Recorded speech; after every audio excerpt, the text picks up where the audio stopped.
اعوذ باللہ من الشیطان الرجیم بسم اللہ نحمد و نصلی علی رسول الکریم۔ حضرت ابو داؤد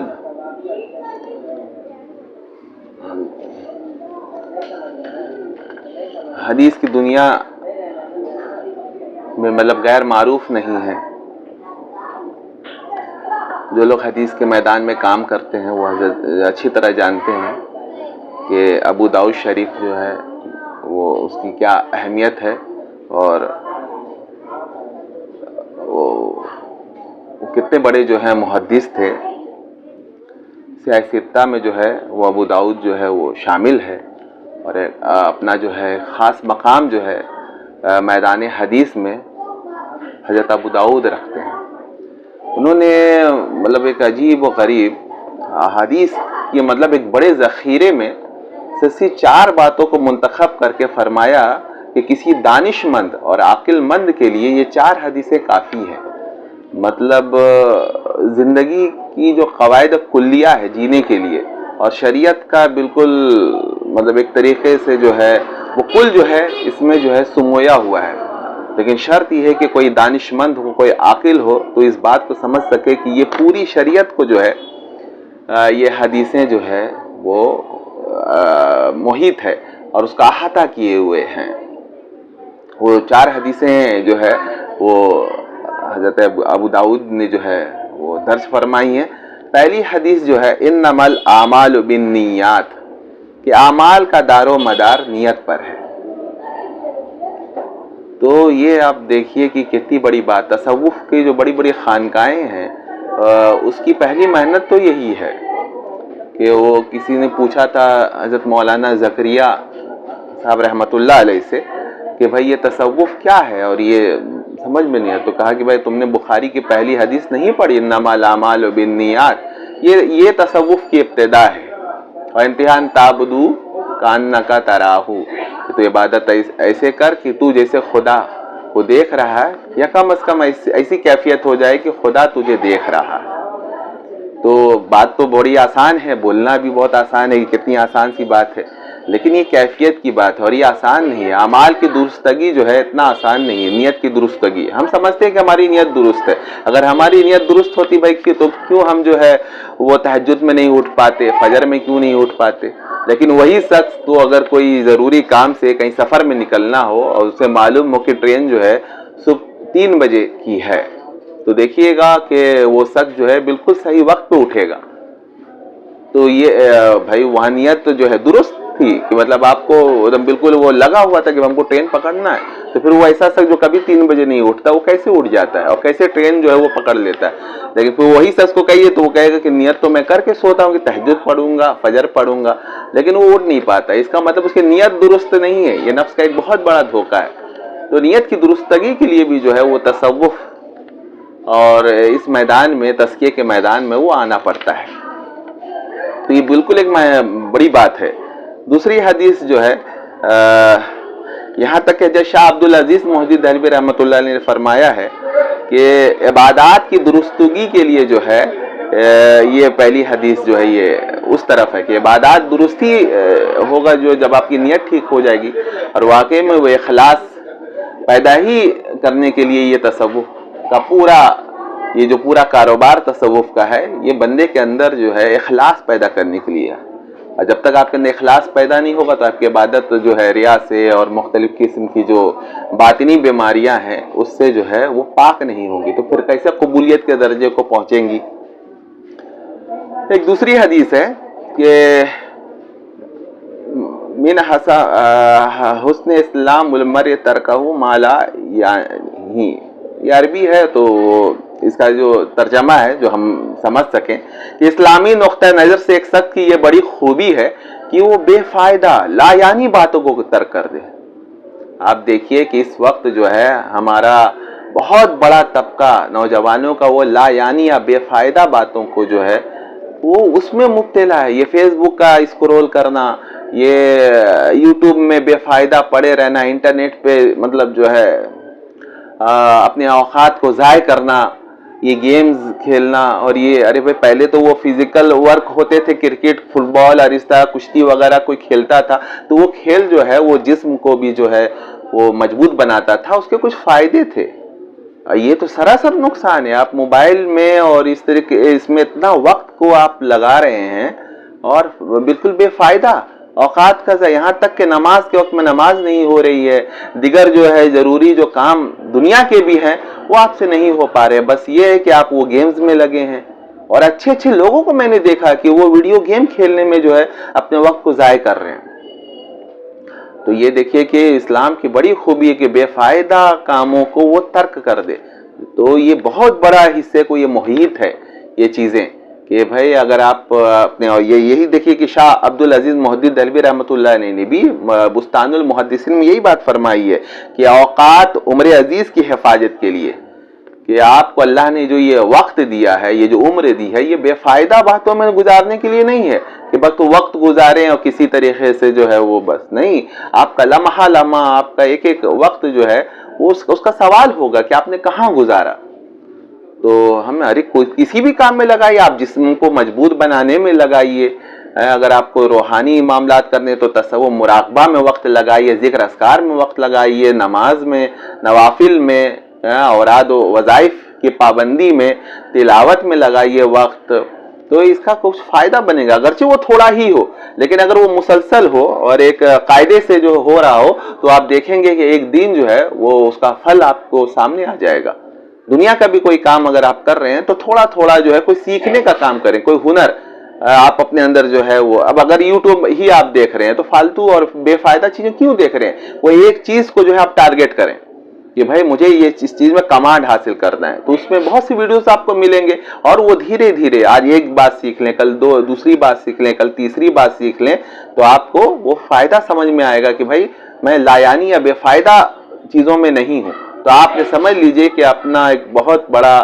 جو شریعت اور قواعد کلیہ ہے اسلام کا، اس کو آپ نے مکمل کر لیا۔ یہ عاقل اور دانشمند کے لیے یہ دوسری حدیث یہ محیط ہے۔ تیسری حدیث ہے، ایک شخص کا کامل ایمان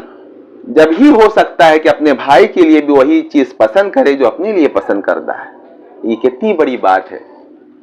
کہ ہم اپنی ذات کے لیے جو بات پسند کریں، بس آپ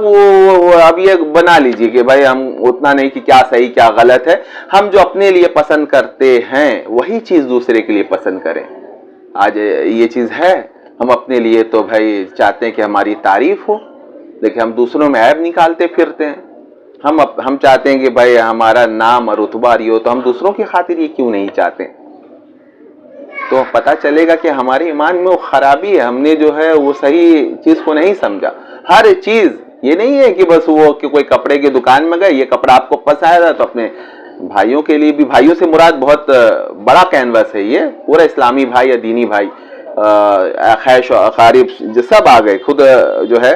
ہمارے شاہ عبدالعزیز محدث دہلوی رحمۃ اللہ نے بھی یہی لکھا ہے کہ یہ تیسری جو حدیث ہے یہ حقوق ہمسایہ وہ سلوک خیش و اقارب نیز اہل تعارف و معاملہ کے لیے تیسری حدیث یہ اس کو محیط ہے۔ اور ان باتوں کو یہ اب دیکھیے اس میں سب آ گئے، سارے حقوق جن سے بھی آپ کے تعلقات ہیں ان کی اچھائی ہے نا، یہاں تک کہ مطلب وہ تو شخص اور بلند ہے جو اپنے سے بھی بہتر جو ہے اپنے ساتھی اور اپنے بھائی کے لیے وہ خواہش کرے کہ بھائی یہ رتبہ اور یہ مقام اس کو مل جائے۔ تو ظاہر ہے کہ بھائی آپ جب دوسرے کا اچھا چاہیں گے تو آپ کے ساتھ خود اچھا ہوگا، لیکن یہ چیز ہے ہی نہیں۔ ہم اندر سے جو ہے یہ چاہتے نہیں ہیں کہ بھائی وہ چیزیں جو مجھے ملیں وہ میرے بھائی کو مل جائے، بلکہ ابھی تو حال یہ ہے کہ بھائی اپنے بھائی کے تعلق سے لوگ یہ نہیں سوچ رہے ہیں، جو ان کا بالکل جو ہے خاص اپنا بھائی ہے وہ بھی اس کی پریشانی اور اس میں وہ خوش ہوتا ہے، تو پھر دیگر لوگوں کے بارے میں کیا ہے؟ تو یہ دیکھیے کہ ہمارا معاشرہ جو ہے کتنا خراب ہوتا جا رہا ہے، بگاڑ کی کس جو ہے نہج پر وہ پہنچ چکا ہے، اور کتنے خطرات جو ہیں وہ اس وقت جو ہے امت مسلمہ پر منڈلا رہے ہیں اور ہم اس سے غافل بنے ہوئے ہیں۔ چوتھی جو حدیث ہے وہ ہے حلال و حرام دونوں واضح ہیں۔ ہم جانتے ہیں کہ وہ بالکل قرآن و سنت میں ایک دم بالکل صاف کری، یہ حلال ہے اور یہ حرام ہے، اور کچھ چیزیں ایسی ہیں جو اس کے لیے علماء کی ضرورت ہے، علماء نے بھی اپنی کتابوں میں سب درج کر دی ہیں، فقہ کی کتابوں میں کیا حلال ہے اور کیا حرام۔ لیکن ان دونوں کے درمیان مشتبہات ہیں، مشتبہ چیزیں، مشکوک ہیں کچھ چیزیں کہ یہ حلال ہے یا حرام ہے۔ تو اب اس کو کیا کرنا ہے؟ تو لوگ جو ہے اس میں کیا کہتے ہیں، ہیلا اور بہانہ نکال کر اس کو اختیار کرتے ہیں، جبکہ کہا جا رہا ہے کہ جو شخص مشتبہ چیزوں سے بچ گیا اس نے اپنا دین محفوظ کر لیا۔ تو دین کی حفاظت کے لیے مشتبہ مشکوک چیزوں کو چھوڑنا ہے، نہ کہ اس کو جو ہے ہیلا اور بہانہ سے ہم کو اختیار کر لینا۔ اور کتنی چیزیں ہیں جو حرام ہے اور مجھے وہ مطلب معلوم ہے کہ یہ حرام ہے۔ اب انٹرسٹ، ای بینک کے انٹرسٹ کو دیکھ لیجئے کہ وہ حرام ہے، لیکن اس کو ہیلا بہانہ، اس کو کوئی پروفٹ کہتا ہے، کوئی اس کو منافع کہتا ہے، کوئی کچھ اور کوئی کچھ کہہ کر اس کو ہیلا بہانہ سے اس کو جائز کر لیا۔ اسکیمنگ کا جو بالکل وہ ہے، اس کو بھی بعض لوگوں نے تو بالکل اس کو جائز سمجھ کر کے بڑے بڑے لوگ جو ہے یہ اسکیمنگ کر رہے ہیں، اور مطلب جو ہے اس سے پھر کیا عیش و عشرت اور فتنے کا دروازہ کھل رہا ہے، تو کوئی اچھا کام تو ہو نہیں سے رہا، چونکہ پیسے ہی وہ حرام طریقے سے آ رہا ہے۔ تو بہت سی چیزیں ایسی ہیں جو مشتبہ ہیں، اور ان میں جو ہے اس وقت ہم جو ہے وہ پڑے ہوئے ہیں۔ تو یہ چیزیں جو ہیں یہ بالکل دیکھیے کہ قواعد ہے ایک طریقے، کل جو ہے ان احادیث میں، چاروں حدیث میں حضرت ابو داؤد نے اسی نہیں فرمایا، چاروں حدیثوں میں کل اسلام کا آ چکا ہے۔ اب پھر جزیات کی جو ہے ضرورت نہیں ہے کہ میں اس کو اس میں جب معلوم ہے تب بھی ٹھیک، یہ چاروں باتیں اگر آپ جان گئے تو سب کچھ اس کے اندر ہے، پورا اسلام ان کے اندر جو ہے وہ سمویا ہوا ہے ان چار باتوں میں، اور آپ اگر ان چاروں پہ چلتے ہیں تو آپ بہت اچھا انسان، اور سمجھ لیجیے کہ اسلام کا حسن آپ کے اندر جو ہے نکھر کر چلا آئے گا۔ تو جو شخص یہ مشتبہ چیزوں سے بچ گیا، تو یہ جو ہے وہ ظاہر ہے چوتھی حدیث کے لیے جو ہے حضرت شاہ عبد العزیز محدث دہلوی نے فرمایا کہ یہ مشتبہات اور مشکوک چیزوں سے بچنے کے لیے صوفیہ کرام جو ہے اس پر بہت زیادہ جو ہے وہ دیتے ہیں، چونکہ ان کو جو ہے احسان کے درجے پر پہنچنا ہوتا ہے، اور اسی کی محنت ہے کہ اسلام، ایمان اور احسان، تو اس درجے پہ پہنچنے کے لیے، درجہ احسان پر پہنچنے کے لیے ضروری ہے کہ آدمی مشکوک چیزوں کو وہ چھوڑ دے۔ تو آپ دیکھیں گے کہ صوفیہ کرام کے بڑے بڑے جو ہیں، انہوں نے حضرت شاہ غلام علی شاہ دہلوی رحمۃ اللہ علیہ ایک مرتبہ یہ کہا کہ بھائی ہمارا قبض وہ ہو گیا اور ہماری ساری چیزیں بند ہو گئی ہیں، تو حضرت مرزا مظہر جانا رحمۃ اللہ علیہ بہت بڑے شیخ اور ان کے مرشد، انہوں نے فرمایا تم نے کوئی مشتبہ چیزیں کھائی ہیں؟ تو کہا ہاں، آج ہم نے کئی ایک جگہ ہے وہ کھانا کھا گیا، وہ مشکوک اور مشتبہ کھا لیا، اور میرے پاس 40 دن بیٹھو تو میں تمہیں وہ توجہ دیتا ہوں۔ شاہ غلام علی شاہ رحمۃ فرماتے ہیں کہ آپ دیکھیے مشتبہ مشکوک کھانوں کا جو ہے جسم پر اور روح پر کیا اثر ہوتا ہے، کہ کہتے ہیں کہ وہ 40 دن تک مجھے توجہ دیتے رہے، وہ توجہ اتنی بھاری تھی کہ اگر وہ ہاتھی پر ڈال دیتے تو ہاتھی مر جاتا، تو پھر جا کر آپ کی وہ نسبت اور وہ جو ہے وہ پورا معاملہ روحانی کھلا، وہ بلاک کر دیا، اس نے مجاری فیض کو بند کر دیا۔ مشکوک اور مشتبہ خانوں کو آپ ہلکے میں نہ لیں، حرام تو خیر وہ ہے ہی ہے، اس کا تو وہ گیا جسم کے اندر کی بس آپ کا کھیل ختم، تمام چیزیں بند ہو جائے گا۔ اور اس زمانے میں تو روحانی معاملات تو ابھی جو ہے، کل ہی میں دیکھ رہا تھا ہمارے ایک دوست آئے تھے سرفراز صاحب، تو انہوں نے وہ ایک حوالے دے کہ مولانا سید طلحہ قاسمی صاحب نے ایک بات فرمائی ہے، تو آپ دیکھ لیں۔ تو میں نے دیکھا اس کو، یوٹیوب ہی پر دیکھا میں نے، تو جو بات فرمائی ہے کہ بھائی یہ فتنہ کھل چکا ہے، اور فتنہ دجال کا زمانہ جو ہے وہ آ چکا ہے، اور ظاہر ہے وہ آپ شیخ ہیں اور پیر ذوالفقار صاحب کے بھی خلیفہ ہیں، اور بہت بڑے بزرگ ہیں طلحہ قاسمی صاحب، میری ملاقات بھی ہوئی ہے، وہ مٹیا برج بھی جو ہے تشریف لائے تھے۔ ان کا فرمانا کہ بھائی شیاطین کھول دیے گئے ہیں، بڑے قدیم جو ہے حضرت سلیمان اسلام کے زمانے کے بھی جو جنات تھے وہ کھول دیے گئے ہیں، اور سب جو ہے وہ لگ گئے ہیں شیاطین کے کام میں۔ اور ایک بات جو فرمائی ہے وہ یہ کہ نوجوانوں پر جو ہے سحر ہو رہا ہے، جادو ہو رہا ہے، اور وہ آپ کے موبائل کے ذریعہ ہو رہا ہے۔ آپ اگر کوئی چینل دیکھ رہے ہیں اس پہ جادو کیا ہوا ہے، اس میں سحر کیا ہوا ہے، آپ کے قلب پر جو ہے تسخیر کرنے کے لیے، قلب پر جو ہے ایمان کو سلب کرنے کے لیے باقاعدہ لوگ میڈیٹیشن میں جو ہے وہ اس طریقے سے مطلب ہیں کہ مطلب وہ ایک لمحے کے لیے بھی جو ہے وہ ڈیٹیچ نہیں ہوتا ہے، یہاں تک کہ ایک جماعت جب اس کا ٹائم پورا ہو جاتا ہے، ایک جماعت آ کے اس میں لگ جاتی ہے، تب دوسری جماعت اٹھتی ہے، مطلب اس میں جو ہے انقطاع جو ہے وہ نہیں ہو رہا ہے۔ اور یہ بالکل جو ہے یہ توجہ ڈالی جا رہی ہے امت مسلمہ پر، ہر جگہ مطلب ہر ایریا میں جو ہے آ کر وہ ایک جماعت جو ہے وہ اپنے مشن پر، روحانی اس مشن پر لگا ہے کہ یہاں کے نوجوانوں پر، یہاں کے علماء اور یہاں کے جو لیڈران ہے اس کے قلب پر جو ہے اثر ڈال کر شیاطین خیالات اور وسوسے اور یہ سب چیزیں ڈال کے ایمان، اصل ایمان کو جو ہے سلب کر لینا۔ اب جانتے ہیں کہ کتنی بڑی بات ہے، انہوں نے اشارے میں بات کہی کہ بھئی یہ بات کچھ ایسی ہے کہ ہر عوام کو کہیں نہیں جا سکتے، تو کچھ چیزیں انہوں نے کھول دی۔ بس آپ یوں سمجھیے کہ بہت بڑا فتنہ جو ہے صرف ظاہری نہیں ہے۔ اگر آپ دیکھ رہے ہیں کہ حماس سے وہ جنگ ہو رہی ہے اور اسرائیل اور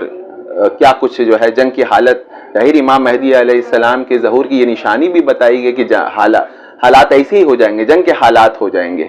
اور یہودی پہلے اتنی ہمت کا کبھی جو اس نے مظاہرہ نہیں کیا، ظاہر ہے اس کو سگنل ملا ہے کہ دجال کے خروج کا وقت آ چکا ہے اور اس کی بالکل وہ تیاری وہ کر رہے ہیں۔ بل گیٹس کے بارے میں آتا ہے کہ وہ زمینیں خرید رہا ہے، اب وہ زمینیں خریدے گا تو کاشت کی جو ہے زمینیں کم پڑ جائیں گی، اور اس طریقے سے انڈیا میں بھی جو ہے وہ زرعی قانون جو ہو رہا تھا اور بڑے بڑے جو کمپنی جو ہے یہ زراعت میں آنا چاہ رہی تھی، تو اس سے کیا ہوگا کہ اناج کی قلت پیدا ہو جائے گی۔ یہ پانی تو بک رہا ہے، پانی پر تو کنٹرول ہو ہی چکا ہے، تو پھر کیا ہوگا، یہ اناج اور پانی ان کے کنٹرول میں چلا جائے گا، اور اہل ایمان کے لیے بہت بڑی آزمائش جو ہے بالکل سامنے ہے۔ تو سمجھ لیجئے کہ خطرات جو ہے چاروں طرف سے ہم کو گھیر رہے ہیں، وہ روحانی ہو، ظاہری ہو، جنگ کے معاملے یہ ہوں، تو آپ اس کو یہ نہ لیں۔ ایمان کی حفاظت کی تیاری کر رہے ہیں، کسی اللہ والے کے لیے دعا کریں کہ اللہ تعالیٰ جو ہے کسی سچے اللہ والے کی صحبت جو ہے وہ دے، جس کے قلب کی روحانیت کا اثر جو ہے آپ کے قلب پر پڑے، اور آپ کا کم از کم یہ مراقبے اور میڈیٹیشن کے ذریعہ جو ہے شیاطین جو آپ کے قلب پر جو تاثیر ڈال رہے ہیں اور اس سے یہ کر رہے ہیں، اس سے آپ محفوظ ہو سکیں، اور پھر دیگر کام اس میں مطلب وقت کو جو ہے آپ ضائع نہ کریں، جیسے کہ اب یہ حدیث شریف 4 پڑھی گئی کہ وقت کو جو ہے اس کو لگائیں، آپ بیکار پیدا نہیں کیے گئے۔ ربنا ما خلقت ھذا باطلا، کوئی شخص جو ہے وہاں بیکار میں اللہ نے نہیں پیدا کیا، تو اس کو سمجھے کہ میرا وقت جو ہے وہ واقعی فائدہ والے کام میں لگ رہا ہے یا بے فائدہ کاموں میں جو ہے ہم اپنے وقت کو ضائع کر رہے ہیں۔ اللہ تعالی ہم سب کو جو ہے سوجھ بوجھ عطا کرے، اور اس وقت کے فتنے سے جو ہے خاص طور سے واقف ہو کر عمل والا جو ہے ہمیں بننے کی توفیق عطا فرمائے، آمین یا رب العالمین۔